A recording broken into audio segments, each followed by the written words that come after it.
Bismillahirrahmanirrahim. This is chapter 2. Again, the network portion of the discourse and also the transmission media. So in this lecture, we'll study about transmission media. What's the guided media? What's the unguided media? Then there are these TP cables. Some categories are there. Then the coaxial cable is there. Then the fiber is there. Very summary information, and then there is a cable combination. How we can make the straight cable and the cross cable in what they are and so on.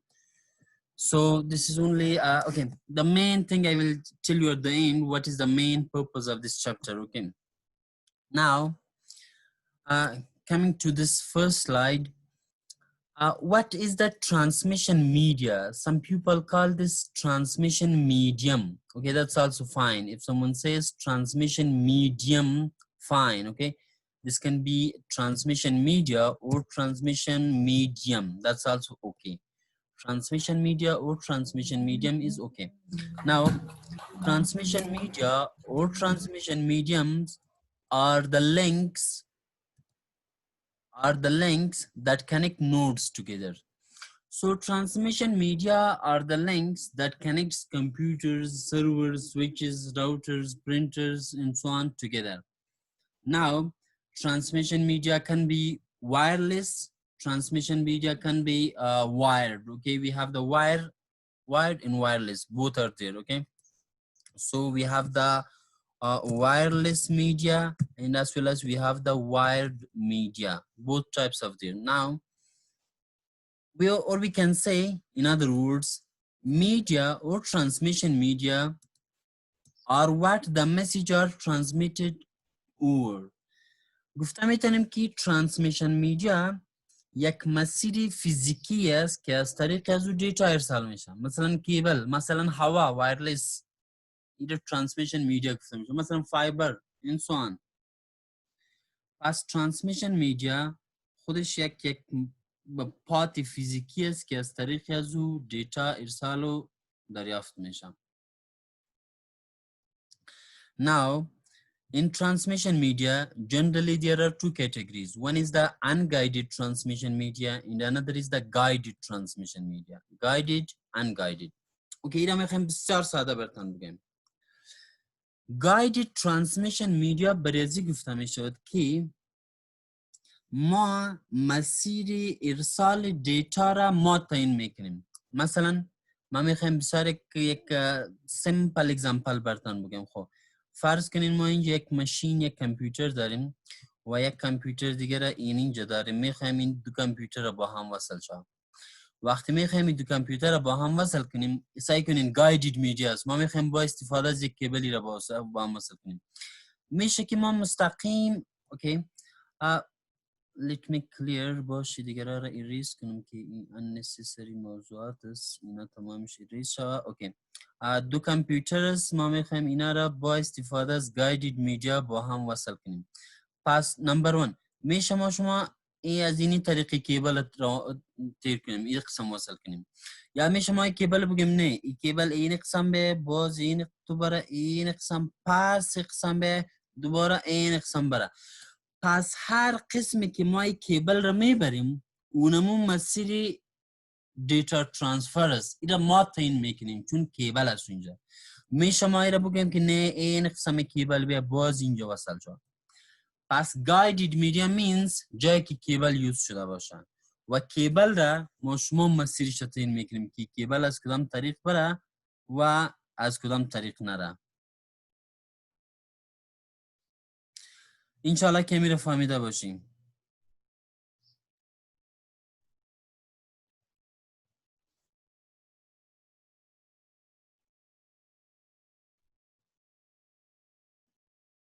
اوکی، خود صدایتان نمیشونم یک کدام مسیج حتما فهمیدیم. یک بار دیگه دوباره یک کوتاه بگوین. اوکی، guided media برای گفته میشود که معمولا از کیبل استفاده میشود و مسیر ارسال دیتا را ما تعیین میکنیم. یعنی از هر طریقی که او کیبل را ما ببریم از اونمون طریق دیتا هم ارسال میشه. میریم طرف unguided data unguided media. unguided media برای گفته میشود که جایی است که اونجا ما کیبل را یوز نمیکنیم. مثلا شما فرض کنین فعلا در همین سناریویی که وجود داره پیش ما شما فرض کنین که اینجا ما شما یک اکسس پوینت است، یک وایرلس اکسس پوینت است، هم تو فرض میکنیم اوکی این هم انتینا، این وایرلس اکسس پوینت است. خب وقتی وایرلس اکسس پوینت است ما نمیفهم کی هوا است کی دیتا از این طریق میره، این دیتا از اون طریق میره، فردا شاید اینجا یک دیوال نصب شد، این قسم یک دیوال نصب شد، شاید بازی سیگنال از اینی طریق ارسال شد. پس در صورتی که ما یک وایرلس نتورک را استفاده میکنیم اینجا مسیر ارسال دیتا را ما تعیین نمیکنیم بلکه او اتوماتیکلی خودش تعیین میشه. پس او unguided است. ما نمیتونیم گفتم مثلا اگر در داخل یک دهلیز اکسس پوینت وجود داشته باشه و بیرون از او یک کامپیوتر وجود داشته باشه ما نمیفهمیم که سیگنال از کلکین بیرون میره تا و کامپیوتر میرسه یا از دروازه میره یا از خود دیوال عبور میکنه میره چطور میره ما نمیفهمیم، چرا که او سیگنال است، وایرلس است، وایر نیست. انشالله که فهمیده باشین.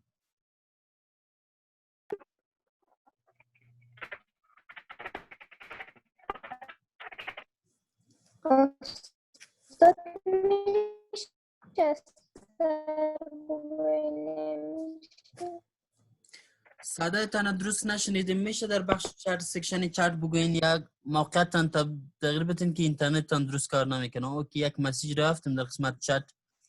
تانک یو سیاوش گفته گات ایت. خوش ما میشه یک بار دیگه بگوین سوالتانه.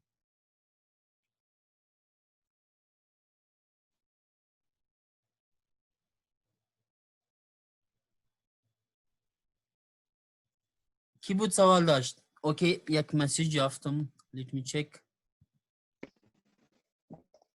اوکی امیدم میگه گات ایت.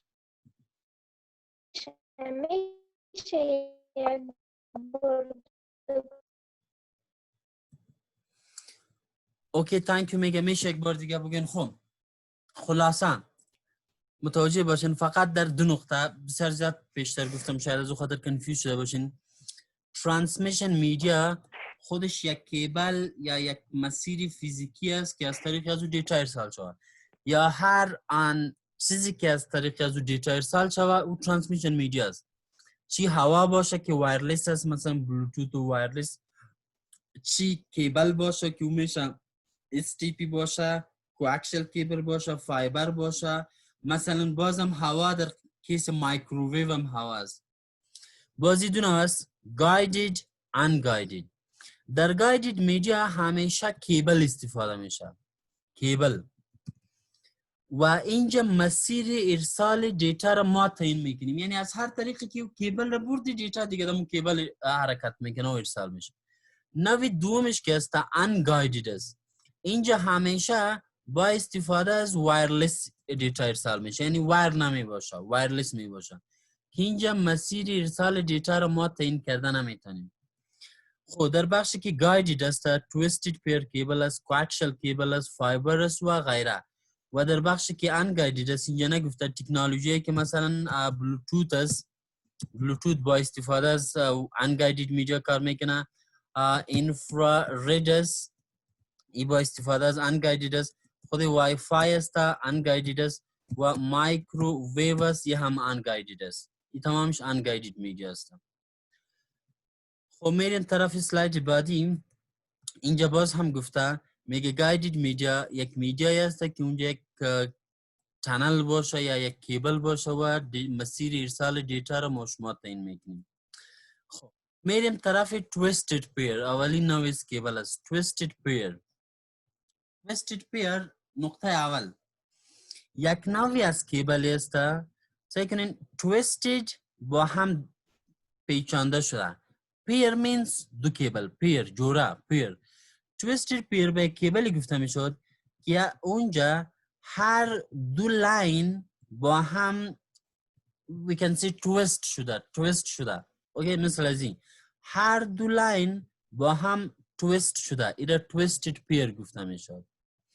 بازی میشه به دو شکل بیان، یکی به شکل UTP که unshielded twisted pair است و یکی دیگه به شکل شیلد تویستد پیر یا STP میاد. UTP STP میاد. یکی شیلد تویستد پیر یکی ان شیلد تویستد پیر. اگزمپلش در خود چی است؟ عکس است. اینجا متوجه باشین. اینی عکسی که در وسط است فعلا یکی است UTP است.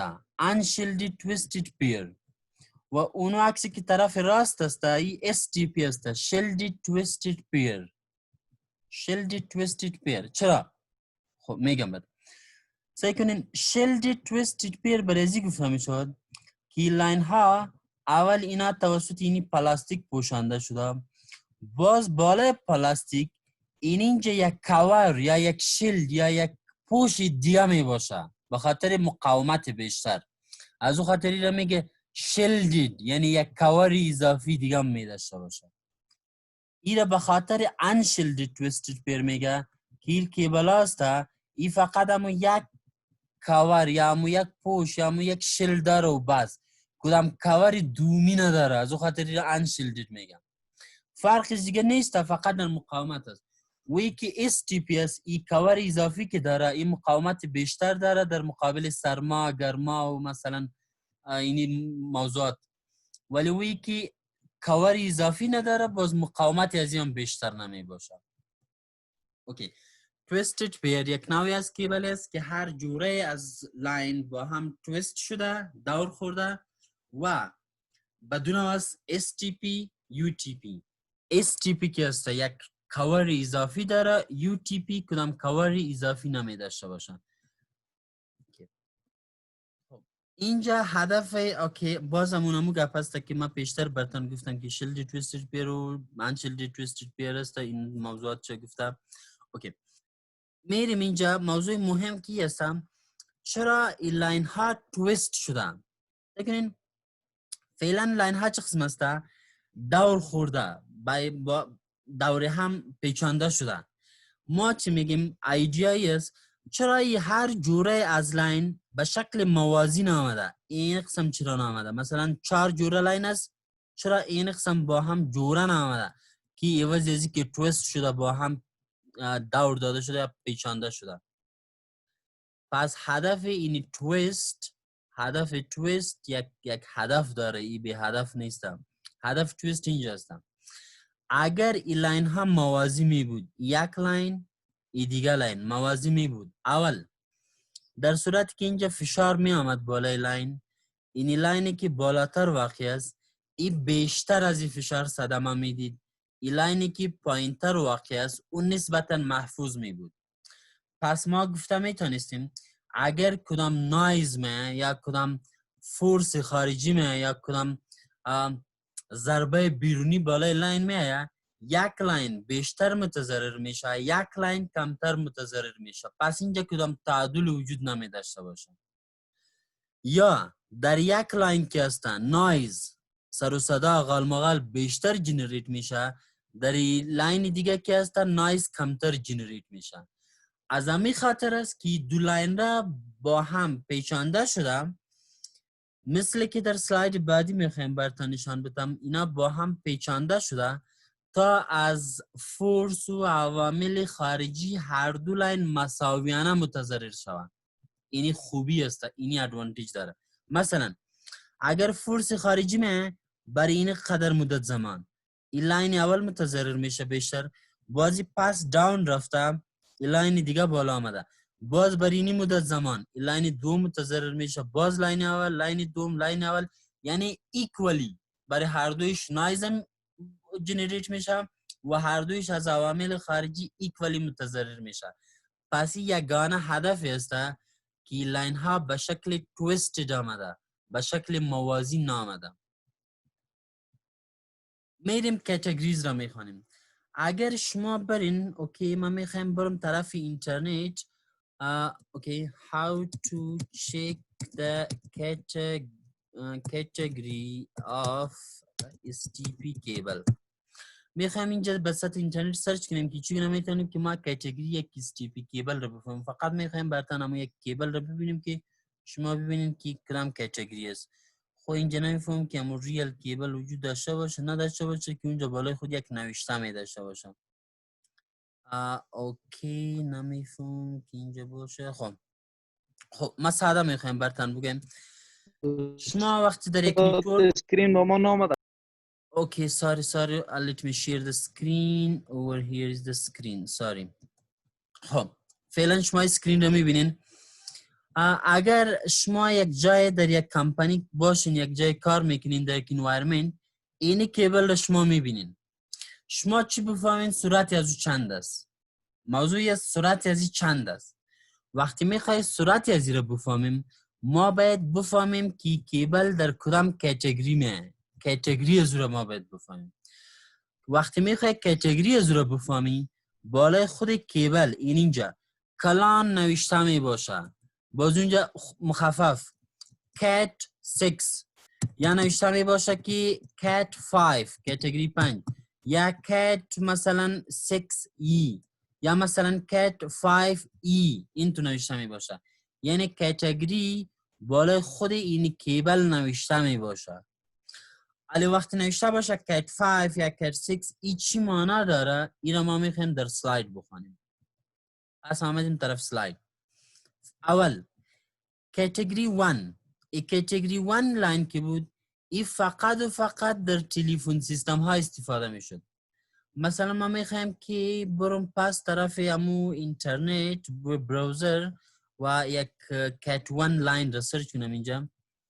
به خاطر اینکه که اونلاینش کمی متفاوت می باشه، اینجا میخوایم سرچ کنم کاتگوری 1 STP. کاتگوری 1 لاین رو میخوایم با شما اینجا سرچ کنم. لاین هایی که کاتگوری 1 است این نسبتا کوچکتر می باشه و ای در فونز استفاده میشه، برای کامپیوترها استفاده نمیشه، برای فون وایس کمیونیکیشن استفاده میشه. خب ما اینجا ایره هم نمیخوایم. کاتگوری 1 let me check. RJ11 استفاده میشه، باز پورت RJ11 را باید سرچ کنم تا اونا بیاد. بله این همی خودش است. اینی لاین را که شما میبینین این کاتگوری 1 است. لاین ها کاتگوری 1 است. خب اینجا ما نمیبینیم که کاتگوری چند است و اینی پورت ازو که است ایرا RJ11 RJ11 گفته میشد. خب پس برمیگردیم به طرف سلاید. نمبر 1 در لاین که کاتگوری 1 است یا کیبل که کاتگوری 1 یا سیمپل کات 1 است، اینجا ای فقط برای وایس استفاده میشه. وایس به این معنی است که فقط برای تلفن سیستم استفاده میشه. ای در کامپیوتر استفاده نمیشه که دیتا را ارسال کنه، ایمیل مثلا فیسبوک اینترنت براوزینگ و دیتابیس اکسس و به اینا استفاده نمیشه. و اینجا فقط دو جوره لاین است. اینجا گفته تو پیرز به این معنی است که 4 لاین است. دو جوره یعنی که 4 لاین است و این فقط و فقط برای وایس یعنی در تلفن استفاده میشه. میریم طرف کات 2 کاتگوری 2. این هم برای وایس استفاده میشه هم برای دیتا. مثلا در کیبل در کامپیوتر کانکت میکنین، همیشه از طریق اسکایپ اونجا وایس را ارسال کنه، همیشه که ایمیل ارسال کنه که دیتا است. پس یک چیز دیگه میخوایم برات بگم، تنها و تنها کاتگوری 1 برای وایس استفاده میشه در تلفن ها. دیگه تمام کاتگوری که است در کامپیوتر استفاده میشه که هم وایس هم دیتا را ارسال میکنه.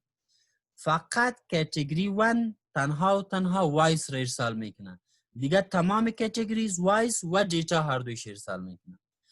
پس کاتگوری 2 هم وایس ارسال میکنه هم دیتا ارسال میکنه. اینجا 4 جوره لاین است. 4 پیرز یعنی که 8 لاین وجود داره. 4 جوره یعنی که 8 لاین وجود داره و سرعت از این الى 4 مگابیتس پر سکند میرسه. سرعتش هم بسیار مهم است. 4 مگابیتس پر سکند 4 MBPS سرعتش می باشه. میریم سلاید دیگه. کاتگوری 3. کاتگوری 3 که است این باز هم برای وایس هم استفاده میشه، برای دیتا هم استفاده میشه. باز هم 4 جوره یعنی که 8 لاین وجود می داشته باشه. باز هم سرعت از بیشتر است نسبتاً الى 10 MBPS است. کاتگوری 4 یا کات 4 ای باز هم برای وایس هم استفاده میشه، برای دیتا هم استفاده میشه.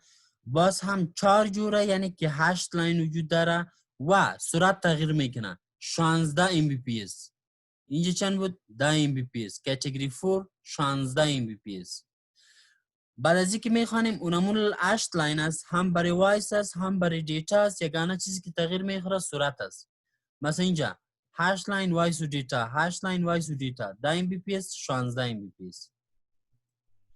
سلاید بعدی کاتگوری 5 و دیگرایش است. اوکی.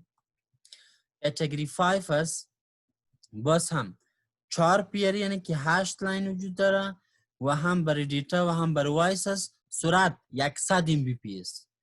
Category 5E means extended.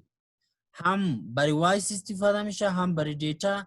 باز هم 4 جوره یعنی که 8 لاین وجود داره و باز هم سرعت الی 1000 Mbps. Category 5E الی 1000 Mbps است. خب در یکی از اسلاید ها اونجا قدر مهم نبود، پس ما میخوایم ایره یک بار پس برم به اسلاید قبلی. اینجا نوشته شده بود، اینی را اگر شما متوجه شده باشین گفته 3 twists per foot. فوت را شما میفهمین که تقریبا 31 سانتی متر است. 31 سانتی متر. اوکی. 31 سانتی متر. اینجا گفته میگه در هر اوکی 3 twists per foot، یعنی در هر فوت 3 تویست را ضرورت داره. تویست به این معنی است همون دو لاین که با هم دور خوردن، یعنی در هر فوت 3 تویست ضرورت است. بازی از خود چی داره؟ طرف کیبل سازی دیگه گپ میره که اگر بیشتر باشه خوبتر است، کمتر باشه باز خوبتر نیست. یعنی حداقل باید 3 تویست در هر فوت باشه، در یک فوت فاصله. یکی بیشتر باشه خوبتر است. این یکی از رفیقایتان اینجا سوال کرده بود. اوکی. خب میریم پس کاتگوری 5 هم خواندیم. 5 ایره هم گفتیم که 1000 Mbps. آخرین کاتگوری کات 6 است. کاتگوری 6 باز هم 4 جوره یعنی 8 لاین وجود داره، برای دیتا و برای وایس است. سرعت الی 1000 Mbps است.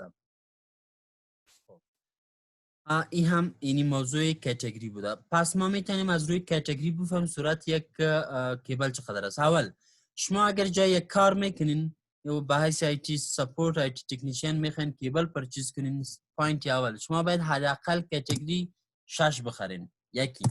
دوم STP بخرین خوبتر است و یا هم شلجی تویستی یا UTP بخرین کدامش خوب است. ما میخوایم برتان بگیم که شلجی تویستد پیر بخرین STP بهتر است. چرا؟ و یک کار اضافی داره یعنی مقاومتش بیشتر است. باز اگر دیدین که قیمتی زیاد فرق داره، باز میشه برای بیرون از دفتر، یعنی وی که هفته و سریزو میخوره یا سرما و باران و اینا میزنیش، برای بیرون STP بخرین که مقاومت بیشتر داشته باشه. برای داخل دفتر باز UTP بخرین که فرقی کمتر داشته باشه. باز چی UTP میخری چی STP، در هر دویش کاتگوری 1 2 3 4 5 5E و 6 اینی کاتگوریز وجود داره. مثلا STP کات 6 UTP کات 6 از هر دویش کات 6 میتونین بخرین. خب این باز با باکس خریداری میشه. خود در یک باکس اونجا میگه که چند چی وجود داره، چند متر وجود داره، باکس خریداری میشه. این حالا میریم طرف کانکتورز. مثل که پیشترم اینجا اگر پس بریم طرف وب براوزر، یعنی این خودش کانکتور گفته میشه. سعی کنین در کامپیوترهای ما شما در پرینترها، در سویچ و در سرور و در راوتر و در اینا که هسته، این قسم یک پورت وجود می داشته باشه که را RG45 پورت گفته میشه. این پورت است. باز اینی چیزی که در کیبل نصب میشه این را کانکتور گفته میشه. درست است؟ میخوایم اینی را اگر بخوایم که اینجا نوشته کنیم، این خودش کانکتور است. این خودش کانکتور گفته میشه. این با باکس خریداری میشه و این خودش یک پورت است. پورت RG45 و این کانکتور است.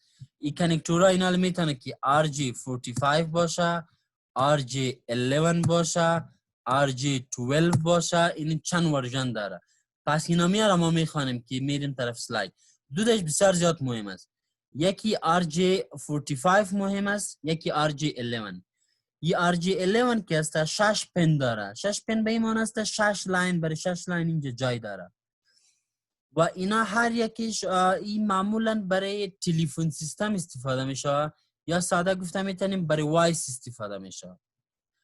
و این RJ11 که هسته RJ45 اینجا 8 پن وجود داره، یعنی برای 8 لاین اینجا پنکا وجود داره، برای 8 لاین پن وجود داره که در هر پن یک لاین میں نصب میشن. ای باز هم برای وایس استفاده میشه و هم برای دیتا، یعنی در نتورکینگ استفاده میشه ساده تر بگیم.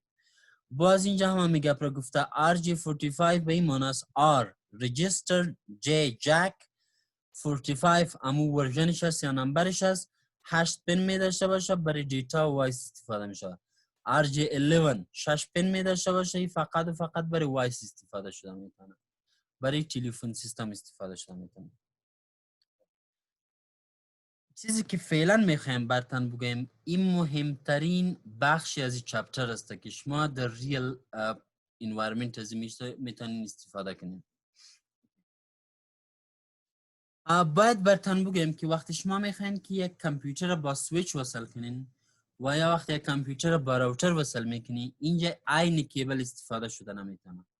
یا میخوای یک کامپیوتر با کامپیوتر دیگه استفاده وصل میکنی یا یک کامپیوتر با سویچ وصل میکنی، یک نوع کیبل استفاده شده نمیتونه. خب میخوایم بگیم که جنسیت کیبل یکی میباشه. مثلا شما امو یک STP Cat6 کیبل خریدین، اوکی فاین، جنسیتش یکی میباشه. اما ای که شما او را چگونه جور میکنین، ای را کیبل کانفیگریشن میگه که شما او را چگونه میخواین جور کنین. ای توسط کرمپینگ تولز و اینا جور میشه. مثلا اگر ما پس برم طرف وب براوزر و اینجا بگیم که کیبل کرمپینگ تولز، امی تولز را میخوایم براتون نشان بدم که توسط اینی اوکی ما میتونیم توسط اینی تولز یک کیبل را جور کنیم، چی RJ45 خواسته باشی چی خواسته باشی که RJ11 باشه، توسط اینی تولز ما کیبل را جور میکنیم.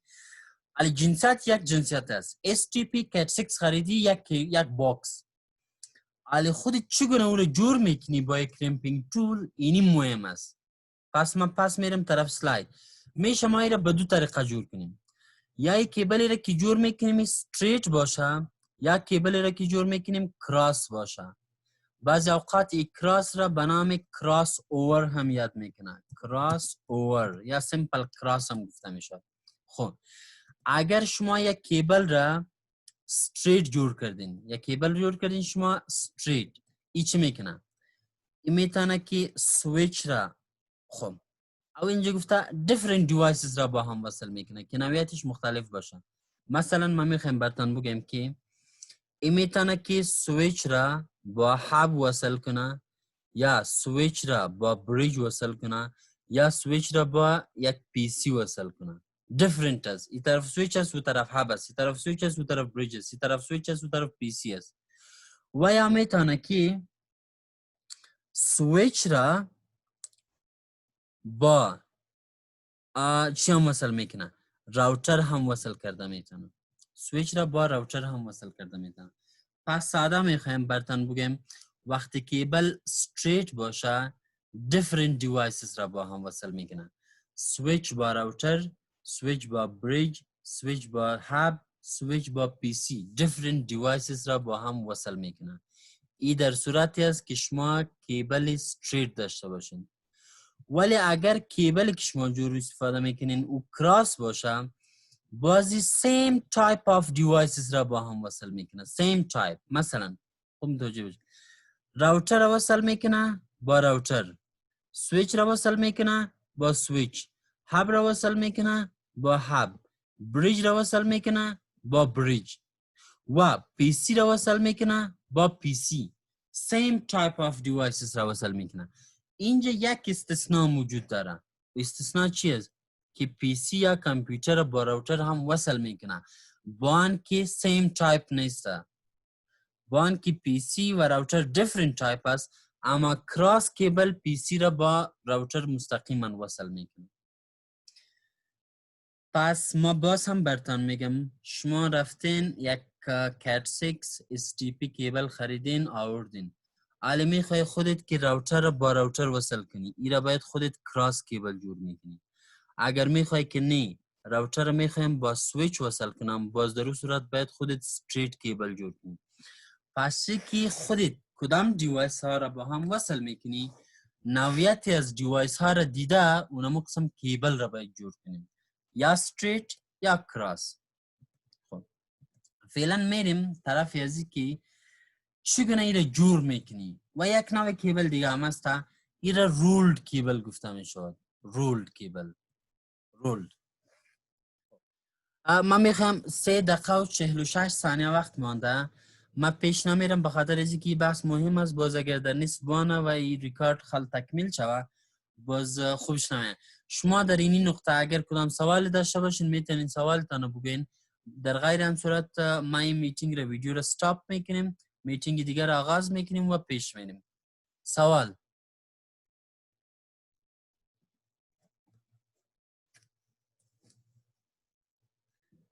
نیست؟ سوال میتونین مایک تان آن کنین اگر کسی سوال داره. یک سوال داشتم در قسمت دمو استریچ کیبل و در سلاید 14 برین استاد. خب سلاید 14 استاد. اوکی تانک یو. این سلاید 14 است. یس خب بفرمایید استاد. در قسمت کراس کلک گفتین که جور میکنیم استاد، هیچ قسمی ما استرنج کیبل کراس کیبل یا آیا مثل خود کیبل ها واره خودش مشخص هست یا که ما تهیهش میکنیم تنظیمش میکنیم؟ امیر فقط یک سلاید بعد میاد در ویدیو دیگه ایره میخوایم براتون بگیم، او را هنوز نخواندیم. فقط در سلاید بعدی همون میخوانیم. خب سوال دیگه. تانک یو. من میتینگ را اینجا این میکنم و شما فقط 30 ثانیه بعد پس جاین شوین. سیم میتینگ، سیم پاسورد، سیم میتینگ آیدی، دوباره جاین شوین. تانک یو.